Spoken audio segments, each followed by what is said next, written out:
It's late at night after Election Day, and I want to answer 6 big questions about the election.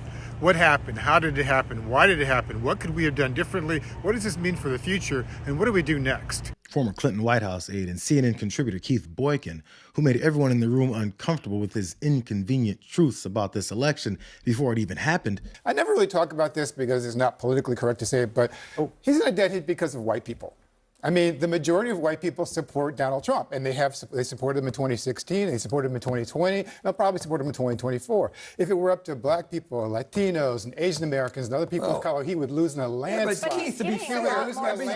He protects and projects the idea of protecting white supremacy. People were talking about economic anxiety in 2016, and then Trump went off and he led a cavalcade of racism. He's back to point out some serious observations that confirm his comments that we might be too afraid to accept. How did it happen? The early exit polls show Trump's 3 strongest groups were white men, Hispanic men, and white women. In Georgia, it was even worse. One exit poll said that 69% of white women voted for Trump. Even after he took away their reproductive rights and was found liable for sexual assault, the majority of white women voters still chose patriarchy over their own liberation. On the other hand, Kamala Harris's 3 strongest groups were black women, black men, and Latino women. It should be more uncomfortable that this many people seem to have supported the president-elect through all of his scandals and promises of retribution and significant departures of his own Republican cabinet members than it is to hear someone point it out. Question 3, why did it happen? This is a tricky question to answer before all the data is collected, so let me just say this. Some people are blaming inflation and the economy for Trump's success. I don't buy that because black voters are more negatively affected by inflation and the economy than white voters, and we voted overwhelmingly for Kamala Harris. In fact, I don't think it was about issues at all. If you look at policy alone, nearly all of Harris's proposals get majority support, but only half of Trump's did in the recent Washington Post survey. Missouri voters approved a measure to increase the minimum wage, which Harris supports, but still voted for Trump for president. And the majority of Florida voters cast ballots to protect abortion and legalize marijuana, even though they didn't reach the 60% threshold for a constitutional amendment. Those are Democratic positions. Let's be real. Trump doesn't represent policy, he represents cultural resentment against a changing America. Sure, there are other issues that motivated Trump voters, like the border, but that's also an issue that Trump's own Republican colleague, Senator Lankford, repeatedly called him out for refusing to support shoring up.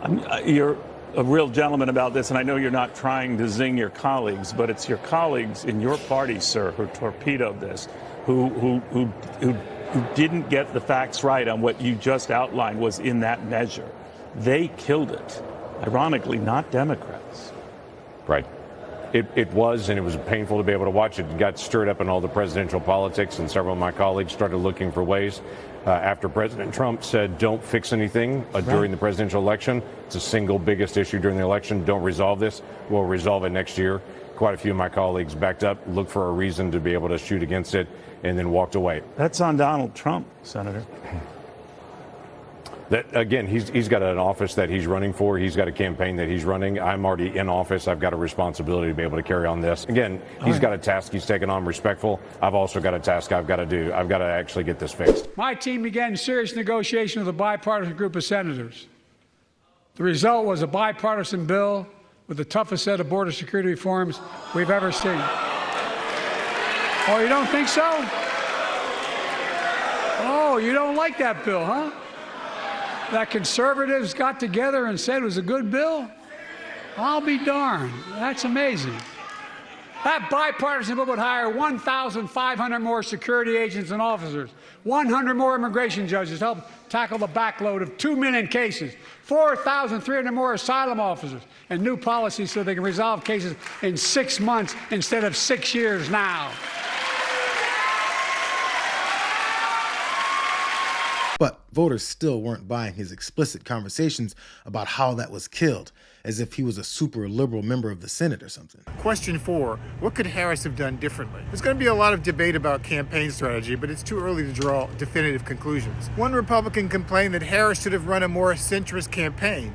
I disagree. I think she bent over backwards to accommodate centrists and Republicans. On the other hand, critics on the left argue that she should have run a more progressive campaign to motivate the base. And that's complicated too, because doing so would definitely have cost Democrats the Senate in those tough red states. But the truth is, I don't know that any of that matters. Harris had little more than 100 days to introduce herself to the public and mount a presidential campaign against a powerful white man who was a former president of the United States, bankrolled by the richest man in the world, Elon Musk. In spite of those obstacles, she raised $1 billion, drew huge crowds, and generated excitement in a race that was lifeless before she entered. This is one point that can always be critiqued in hindsight. Now, I do think that the vice president largely ignored the progressive base, as establishment Democrats have pretty much always done. They're scared off by their opponents demonizing them with labels like being woke. But let's just keep it real. Just like Republicans, prominent Democrats stay committed to the status quo in too many ways, and no one seems to want to talk about how off-putting it was for her to play the vague middle ground on Netanyahu's genocidal plans in Gaza and in Lebanon. Her campaign may have felt that this would have turned off too many centrists, but look at where they are now. Trump did everything wrong in his campaign, and it didn't matter to the majority of white voters. He got indicted 4 times, got convicted of 34 felonies, lost the debate to Kamala Harris decisively, according to all the polls, couldn't articulate any more than concepts of a plan for health care after 10 years of running for president, flip-flopped repeatedly on abortion, refused to answer a basic question about the minimum wage, simulated a lewd sex act on stage, refused to apologize for a speaker at his rally attacking Puerto Ricans and Latinos, joked about shooting the press, picked a running mate who called him America's Hitler, and was outed by his own former chief of staff for saying Hitler did some good things. Nothing mattered because it was never about issues. White America has been lecturing black people about crime, morality, and patriotism for years, and then they vote for a convicted criminal, sex offender, and insurrectionist to be the president. No black person or woman with Trump's track record and 2 impeachments would ever be nominated, much less elected president. That's why it's not about policy. It's about race and gender and the changing America. Donald Trump is the avatar of white supremacy, and the fact that a small but significant percentage of black and brown people were willing to excuse or embrace his racism, sexism, and xenophobia doesn't disprove that. It just reflects how some of us have assimilated into the same white supremacist belief. We can blame Boykin and others for continuing to point out just how many things Trump did that would have disqualified any other previous candidate from either party, but didn't affect him because of the driving force behind his movement: consistent and blatant racism. Now, Republicans in the past railed on the border and fear-mongered over Muslims too, but none of them adopted terms like they're poisoning the blood, they're vermin, or they have inferior genes the way that this guy did. And voters' refusal to acknowledge that kind of shows there's no explanation other than that they agree.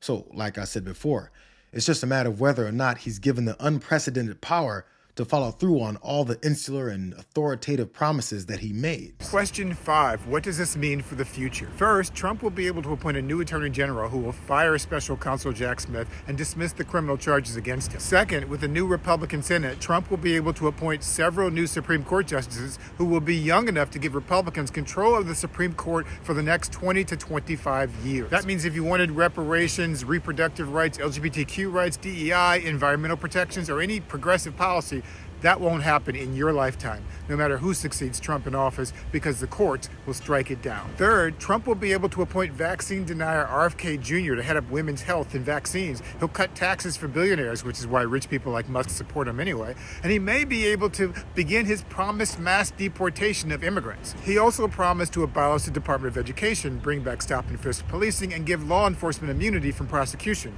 So be ready for that too.